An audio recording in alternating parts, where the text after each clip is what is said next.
Olá, bom dia. Sexta-feira, 9 de abril de 2021, 10 horas, 1 minuto. Eu, aqui no canal Resistente, sou jornalista Paulo França. Tenho grande alegria nas manhãs aqui do canal fazer esse bate-papo com todos vocês, trazendo temas importantes da nossa sociedade, da economia, da saúde pública. E ontem tivemos aqui no Brasil, assistimos mais 4.190 pessoas que faleceram por conta da Covid. Os números atuais já apontam 345 mil casos de pessoas que faleceram por conta da doença. Isso que são oficiais. É muito importante que a gente deixe isso muito claro, né, porque as pessoas... São quase 100 mil notificações diárias que são feitas no país. Lembrando que as notificações são de pessoas que fizeram o teste do PCR. Então, diante das possibilidades, nem uma parte só, parcialmente, vão fazer os testes. Os números são muito mais críticos e muito mais graves do que os números apontam, sem dúvida nenhuma. E para falar um pouco sobre números, que é o tema da nossa conversa aqui, eu recebo o economista César Locatelli. Meu bom dia, grande amigo. Bem-vindo aqui novamente ao canal Resistente. Como vai? Oi, tudo certo, Paulo. Bom dia às amigas, aos amigos do canal Resistentes. É sempre um prazer falar aqui nesse canal, Paulo. E uma tristeza enorme, né? A gente não pode deixar talvez o mês mais triste do ano até agora, esse mês de abril, que a gente vai ter tipo 100 mil mortos, né? E como o canal Resistente sempre faz, queria fazer também minha solidariedade às famílias, aos amigos e tudo. Impressionante, impressionante. E o tom da minha conversa, eu vou falar um pouco de economia, mas o tom vai ser sempre esse, que tem uma coisa muito maior, uma guerra que a gente está deixando passar e que é importante. Enfim, vamos lá, Paulo. Você vai se somando, né, aos nomes de Alfredo Bozzi ontem, nesse fim de semana, que eu estou lendo o dançarino e coreógrafo Ismael Ivo, morre aos 66 anos, vítima do vírus. As vítimas de nomes importantes da cultura, do conhecimento, né, que estão sendo perdidas, e dentro da população a gente vai perdendo as referências das nossas famílias. Às vezes é a pessoa que coloca o dinheiro em casa, é a pessoa mais importante que morre porque precisa ir para a rua para poder levantar algum dinheiro, porque não tem um auxílio emergencial, e as pessoas que moram, então, nas comunidades que precisam, né, desse recurso, e são hoje as que mais enfrentam dificuldade. Eu quero, antes de passar a bola para você, César, agradecer aqui que mesmo nessa luta difícil, a Carmen é uma nova integrante aqui do canal Resistentes. Muito obrigado por nos ajudar, né? Exatamente isso que as famílias hoje precisam. É um pouquinho de recurso e faz todo sentido na construção do nosso canal, do nosso trabalho, para o César estar aqui, para os temas que a gente traz da nossa conversa. Eu já peço a você, já somos 20 mil inscritos. Então, participe, se inscreva também. É muito simples, deixa um comentário, dá um like, isso já contribui nas nossas redes sociais. E falando nessas questões das pessoas mais simples, saiu o dado do IBGE da inflação do mês de março, César. Então, eu queria que você trouxesse aí qual que é a informação quentinha aí, pão de padaria saindo agora do que aconteceu no mês passado. Por favor, César. Então, Paulo, é uma inflação alta, a IPCA de março saiu 0,93%, ou seja, quase 1% em um mês, o que é um número bastante alto. Agora, quando a gente olha um pouquinho melhor, Paulo e amigas e amigos do canal, quando a gente olha um pouquinho mais profundamente, a gente percebe que tem dedo forte as impressões digitais do governo, porque olha, desse 0,93, alimentos e bebidas foi 0,03, ou seja, 0,90 vieram de outros lugares. E que lugares foram esses? Gasolina e gás de cozinha. Preços que são controlados pela Petrobras. Petrobras, que é controlada pelo governo. Então, essa inflação do mês de março é uma inflação governamental, é uma inflação federal provocada por preços administrados pelo governo, não tem outra coisa. E aí me vem o Banco Central e aumenta a taxa de juros por conta, porque a inflação está preocupando. Claro, você olha o 0,93 em um mês, é preocupante? Claro que é. Agora, quando você olha para dentro do índice para ver, mas espera aí, deixa eu ver exatamente o que foi que contribuiu para esse 0,93, você chega à conclusão que 0,77 desse 0,93 foi por conta de gasolina, de etanol, de diesel, no item habitação, que dá 0,12, o que tem dentro da habitação? O gás de cozinha. Então, gás de cozinha e gasolina, combustíveis, foram os grandes responsáveis por essa inflação mais alta. Paulo? E importante trazer aqui, então, eu estou lendo algumas informações, mas a Petrobras anunciou esse reajuste do preço do gás de cozinha e ainda apontam que o gás natural vai subir ainda mais 39% a partir de maio. Então, esses preços que são controlados pelo governo, na verdade, eles estão descontrolados, é isso? E isso tem peso direto, por exemplo, no frete, no alimento que chega na casa das pessoas, ele vai impactando toda a cadeia. É isso mesmo, César? É isso mesmo. Agora, você veja que mesmo quer dizer, toda a cadeia de preços, ela depende do transporte, né? Nossa energia para transportar coisas entre as cidades, entre os estados, é sempre rodoviária, né? Rodoviária depende de gasolina, depende de diesel. Mas, por outro lado, você olha que o impacto nesse índice de março dos alimentos foi muito baixo. Significa que aquela subida que deu, um monte de gente dizendo, essa inflação é uma inflação por conta daquele auxílio emergencial. Olha, Paulo, a moçada, sabe, muitos economistas aí da área mais ortodoxa dizendo o seguinte: o governo deu mais do que devia para aquele auxílio emergencial. Eles se esquecem de ver que o PIB teria caído, a produção do país teria caído muito mais se não fosse aquele auxílio emergencial. Então, e aquelas pessoas que receberam aquela grana foram pessoas que usaram aquela grana para alimentos. Então, todo mundo dizia, porque os alimentos estão caindo, estão voltando aos preços. Claro, tem um ou outro que sempre depende de outras coisas, mas o grosso dos alimentos praticamente ficou estável nesses meses de fevereiro e março. E os preços também, hoje a insegurança alimentar é um tema seríssimo no país. São mais de 50 milhões de brasileiros hoje que estão ou no mercado informal ou que não estão trabalhando, e os desalentados, então, aumentaria ainda mais esse número das pessoas que precisam do emprego. E conversar com esse público, tem uma pessoa que ele entra nas mentes, né? Ele conecta, faz as sinapses necessárias desse debate. E a gente está falando aqui do ex-presidente Luiz Inácio Lula da Silva, que retomou seus direitos políticos.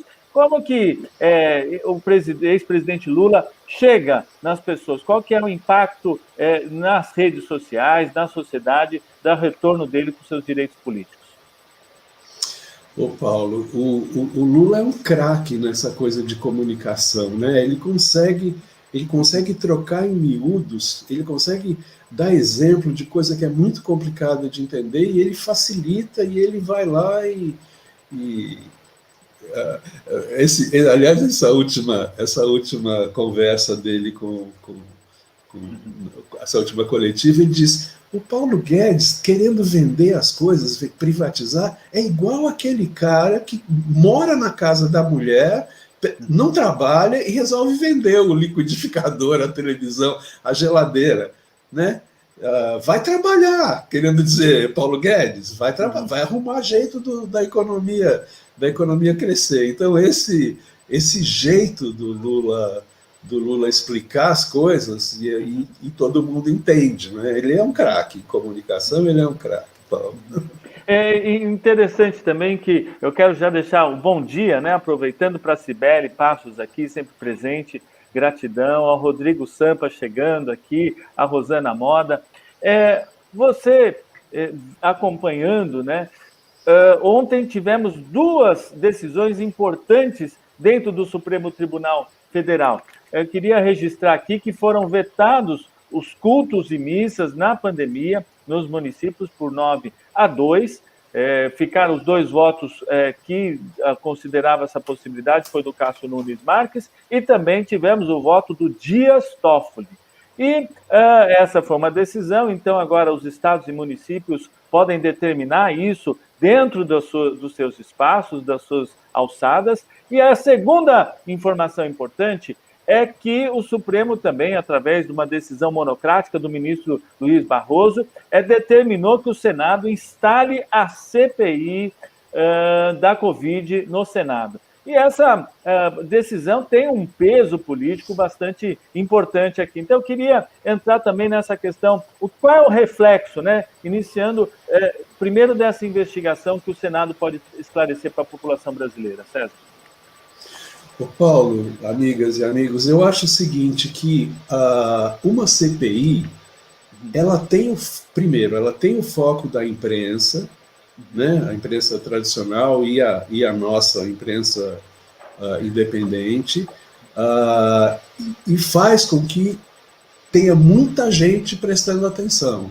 Então, mesmo o fato da gente ter um Congresso que se aliou para defender Bolsonaro e para defender esse estado de coisas, eu tenho alguma esperança que saia alguma coisa importante, né?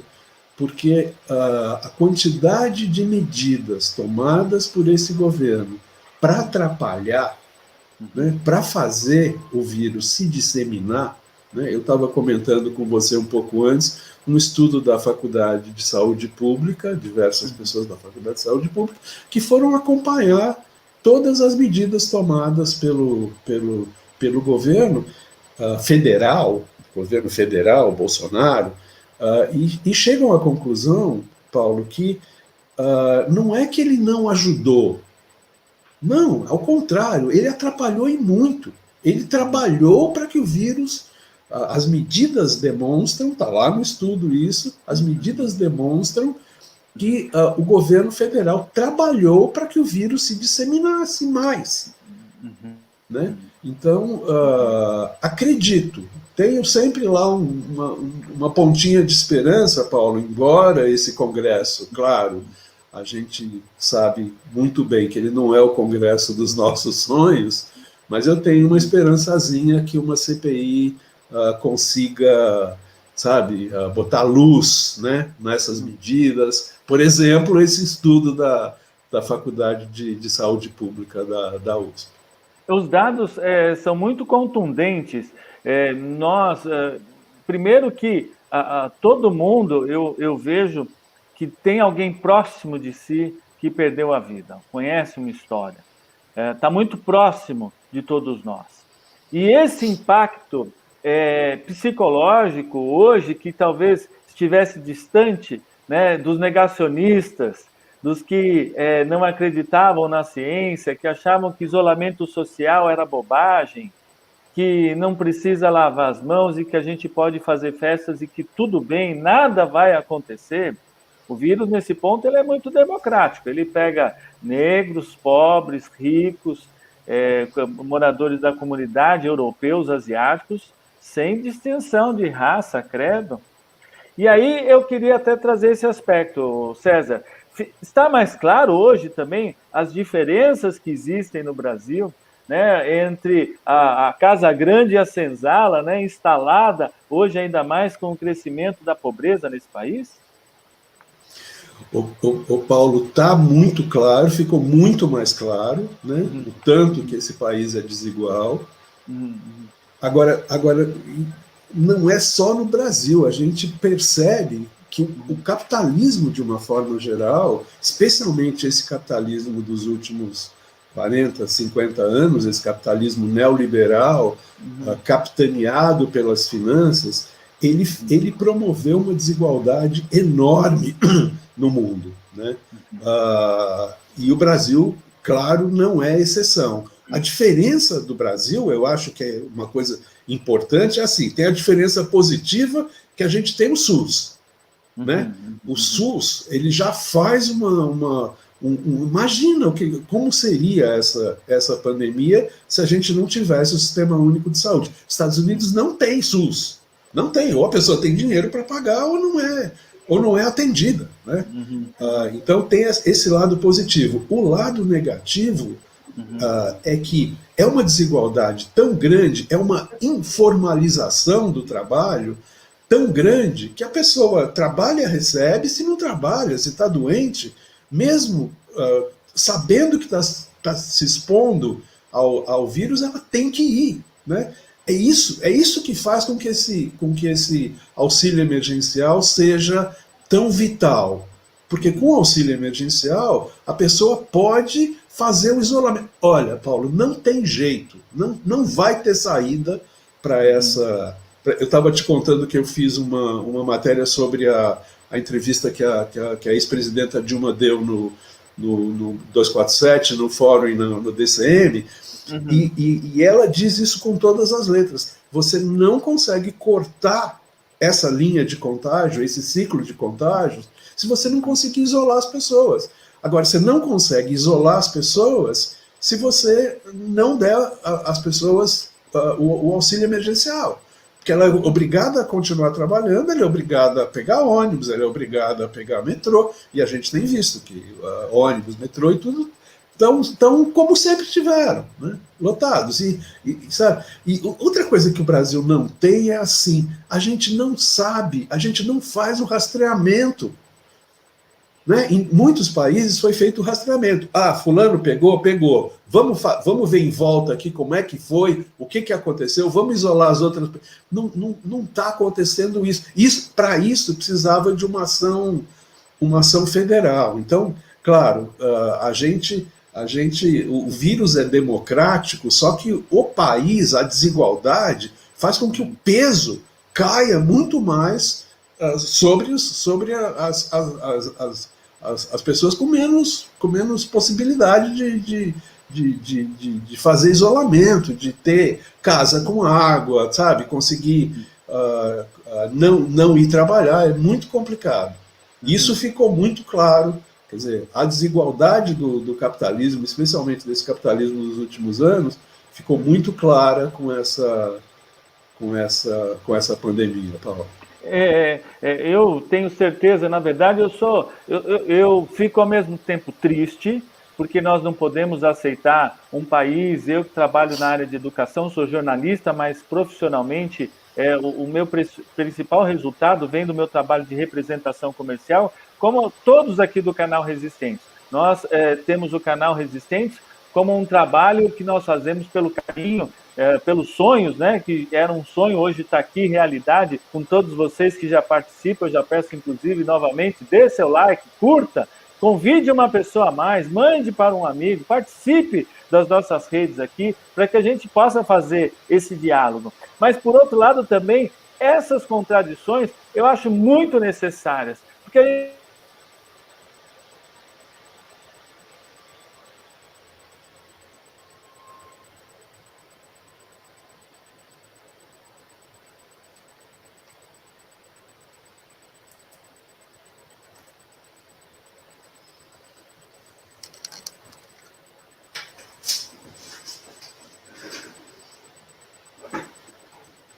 Se foi.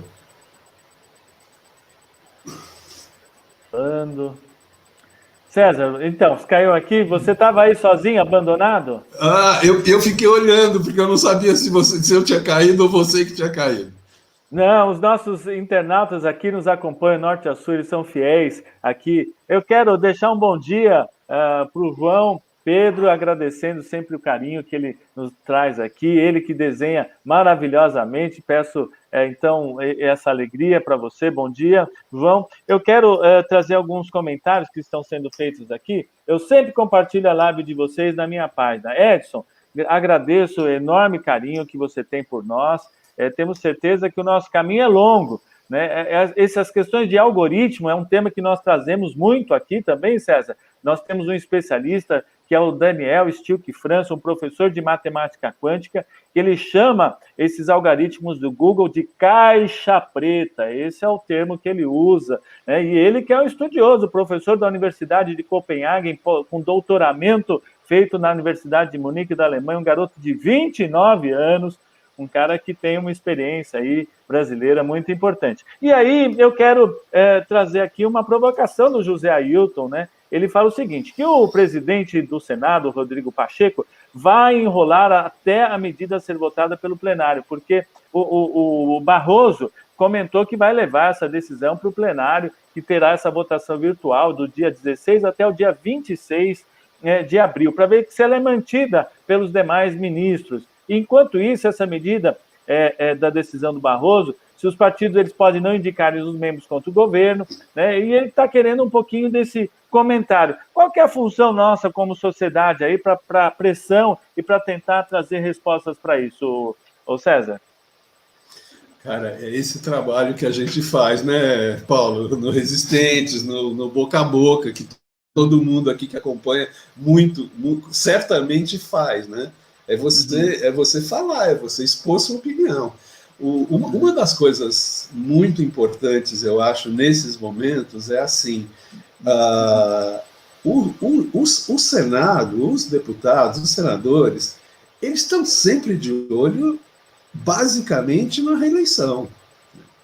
Eles sabem que a exposição deles, né, de apoio, tanto é que algumas pressões começaram a acontecer para mudar lá o ministro das Relações Exteriores, que estava, enfim, estava conseguindo fazer mais, a diplomacia dele era arrumar encrenca com o mundo inteiro, né, Paulo? Então, eu acredito que sim, que os políticos aliados ao Bolsonaro vão tentar tudo o que puderem para segurar, para atrasar, para fazer com que essa CPI não tenha quer dizer, dado que ela vai passar entre os ministros do STF, né? Uhum. E o trabalho da gente é divulgar, é comentar, é falar, é expor o que está acontecendo. Porque uma hora a força da opinião pública consegue fazer com que as coisas aconteçam. Dentro do seu grupo, César, como é que você tem vivido essas bolhas, né, diante desses desafios que a gente coloca? As questões que pesam mais, é a questão econômica ou é a questão da saúde diante desses processos? Porque fica até essa discussão do capital financeiro, do capital aqui da Faria Lima, do encontro desses 20 empresários. A Folha falou assim que ele foi ovacionado. Olha o termo que ela utilizou para dizer a reunião de Paulo Guedes, Jair Bolsonaro, até o ministro Queiroga lá da Saúde, não sei se você viu, o Bolsonaro mandou ele tira essa porcaria de máscara aí, fez um comentário nesse sentido, porque ele estava usando máscara na reunião, ô César. E aí você vê como é que fica, né? Essa contradição, dessa briga, que eu chamo aqui, e os nossos companheiros do canal Resistentes acho que acreditam, de luta de classes. É isso mesmo que cada dia mais fica claro para as pessoas? O Paulo, eu ouvia ontem um psicanalista, né, e ele falando sobre as diversas características das pessoas que apoiam esses movimentos de extrema direita, esses movimentos fascistas, proto-fascistas e tal. E ele nomeava um grupo que é o grupo do espectador, que é o cara que se acha que ele está acima acima do bem e do mal e que ele não precisa tomar partido, que ele pode ser neutro, que ele pode... Gente, nessa altura do campeonato, ou você... Sabe, a neutralidade significa apoio a quem está lá fazendo, tomando essas medidas de aumento da contaminação, de aumento das mortes. É isso que esse grupo de empresários está fazendo, tá certo? Alguma hora essas pessoas vão ter que ser chamadas a pagar, sabe, por esse apoio. Não é possível você apoiar um governo, tá certo? Você falou o número, quase 350 mil mortes. Fala, mas ele não tem nada a ver. Tem a ver, sim, tá certo? As medidas que foram tomadas foram essa confusão que se estabeleceu. Olha só, nessa altura do campeonato, o cara virar e falar, tira essa porcaria de mar. Gente, onde é? Eu acho que o Brasil não merecia, sabe? Tem umas horas que eu imagino o seguinte, como aqueles filmes, né? Que de repente abre-se um alçapão lá que está cheio de monstros, e aqueles monstros ficaram lá guardados, presos por séculos, e de repente acontece alguma coisa que todo mundo... Abriu-se a porteira, abriu-se os armários, e essa quantidade de gente de extrema direita que sai, né, que saiu desses armários, olha, é assustador. Mas eu não perco minha fé de que a gente vai uma hora reverter isso, sabe? E agora, é o que você falou, é o trabalho nosso de todo santo dia, é falar, é dizer, é alertar as pessoas que ainda não estão vendo. Agora, você perguntou sobre meu grupo de pessoas. Seu círculo social. Eu cortei um monte de laços, sabe? Porque não dava. Mas eu estou vendo muita gente que está ficando mais crítica a esse governo, conforme o tempo vai passando, conforme vai tomando contato com os absurdos que estão acontecendo.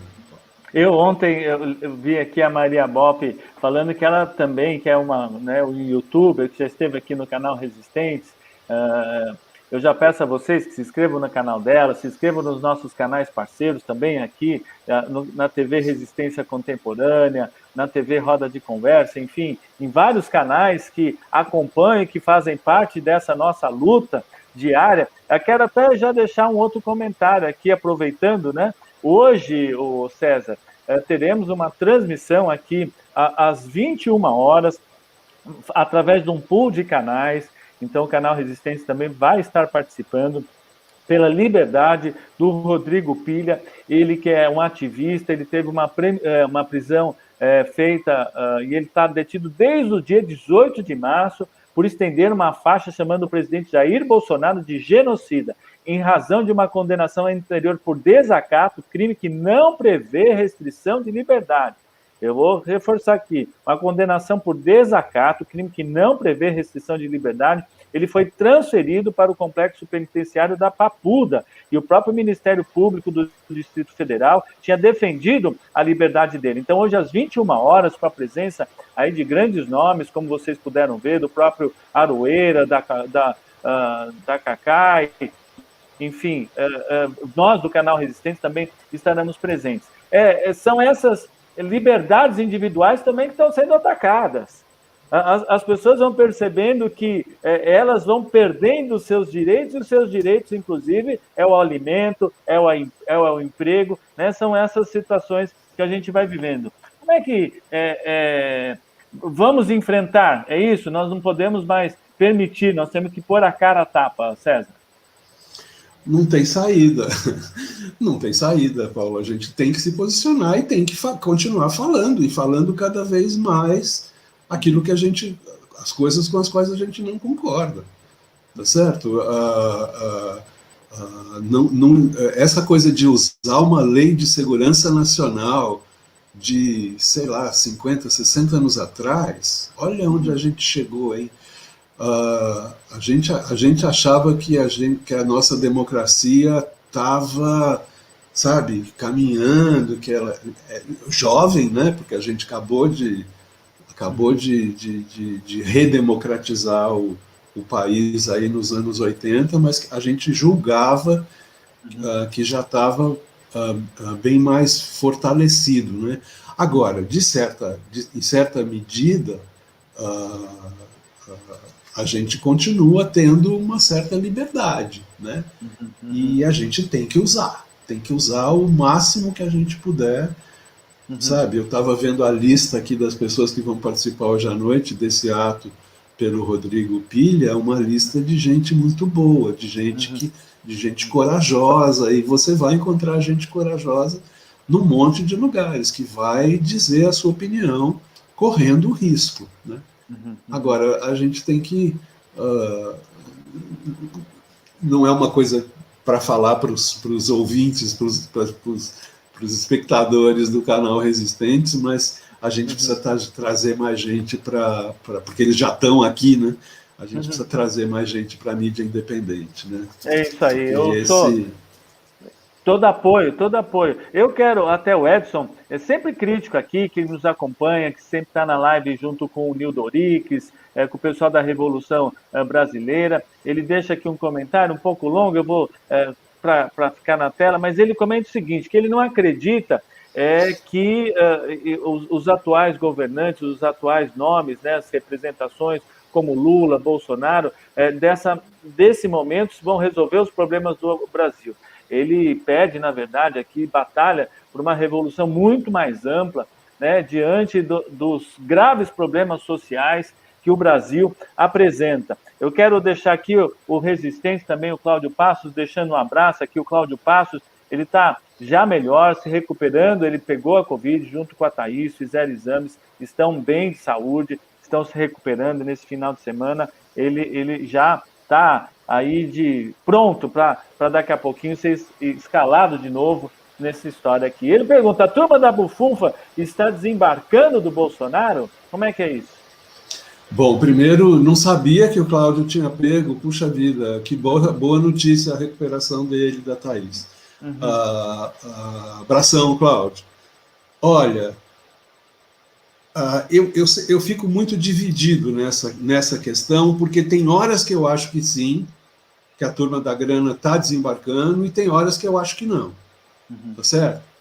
A turma da grana talvez seja ela que esteja dividida, né? Uma parte já está, outra parte não. Você mesmo citou, Paulo, esse encontro com empresários, só que alguns dias atrás teve uma carta de um monte de empresários importantes dizendo o contrário, né?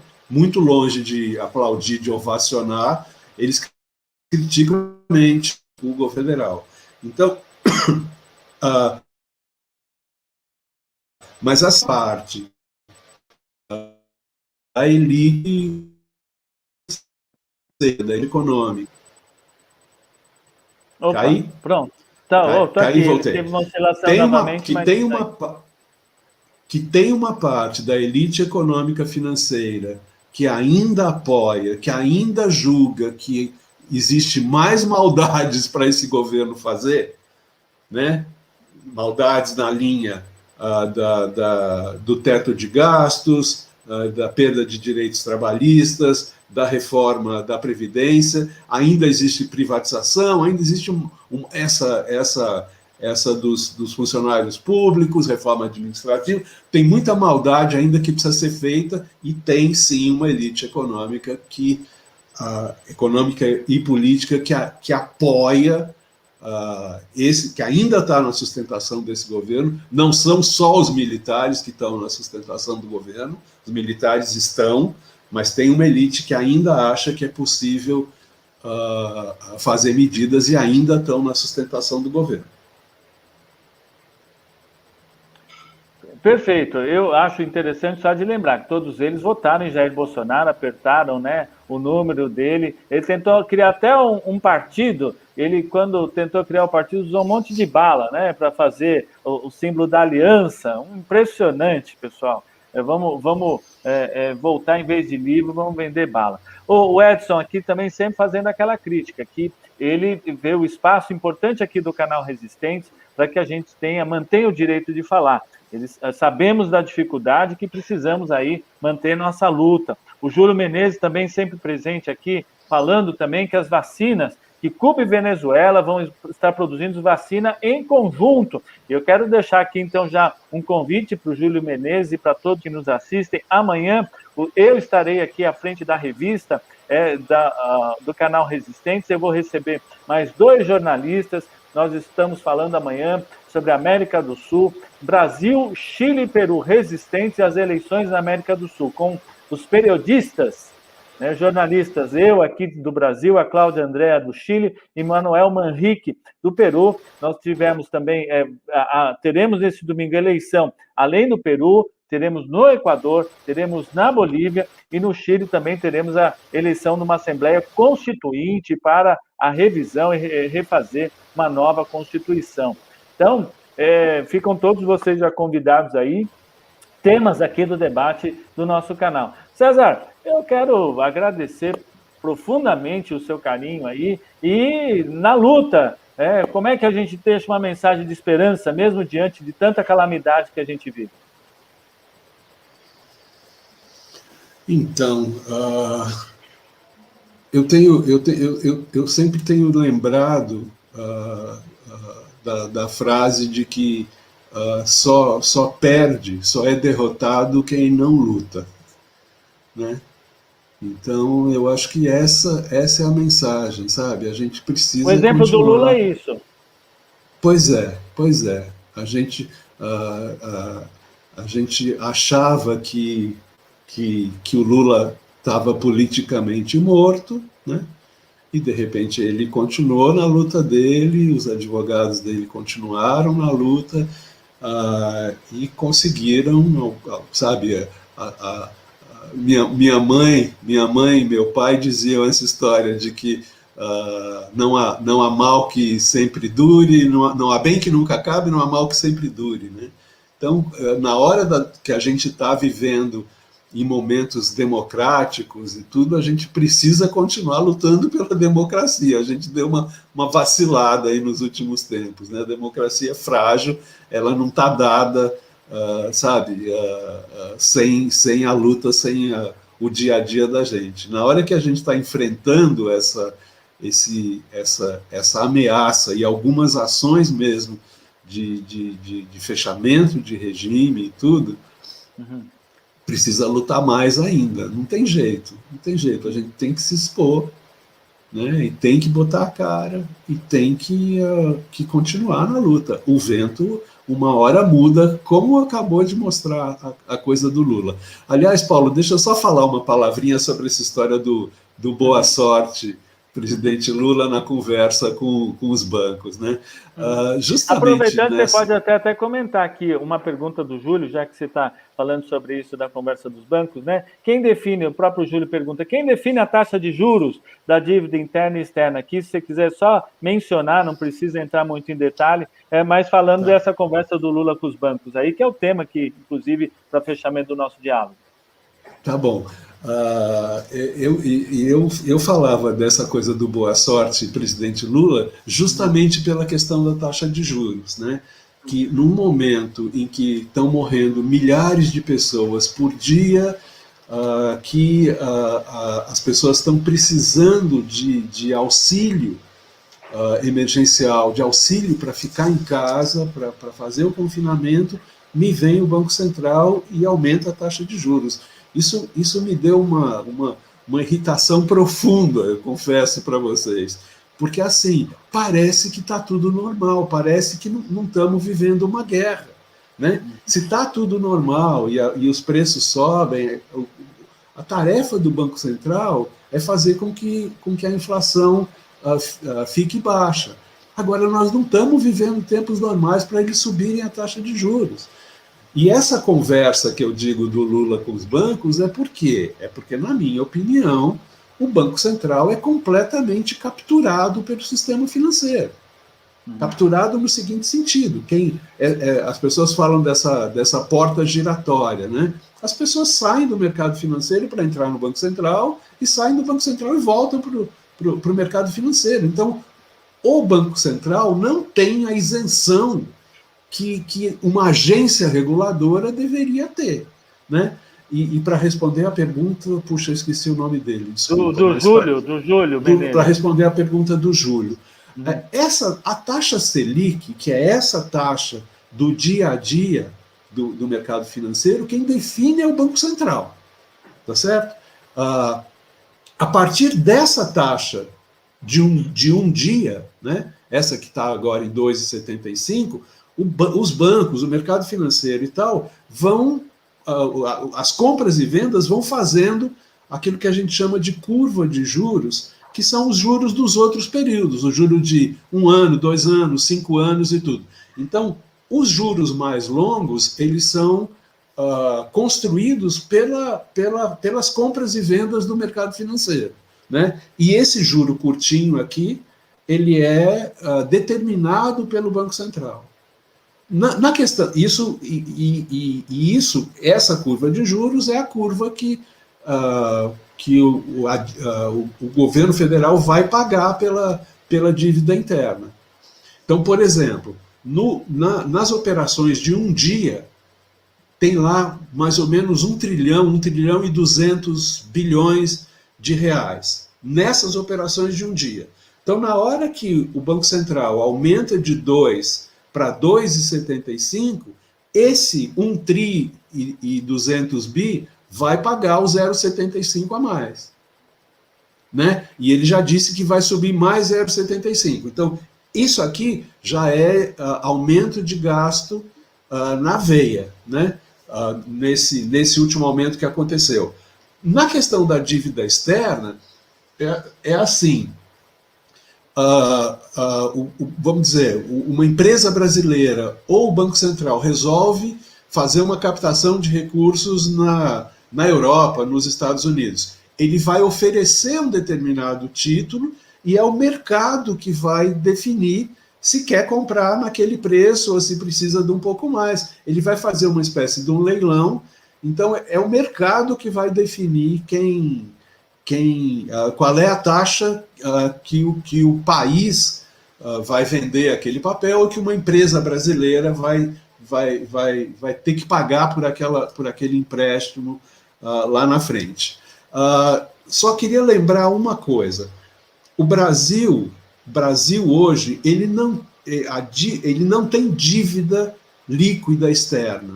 O Brasil hoje tem 350 bilhões de dólares de reservas cambiais que foram feitas na época do presidente Lula, da presidenta Dilma.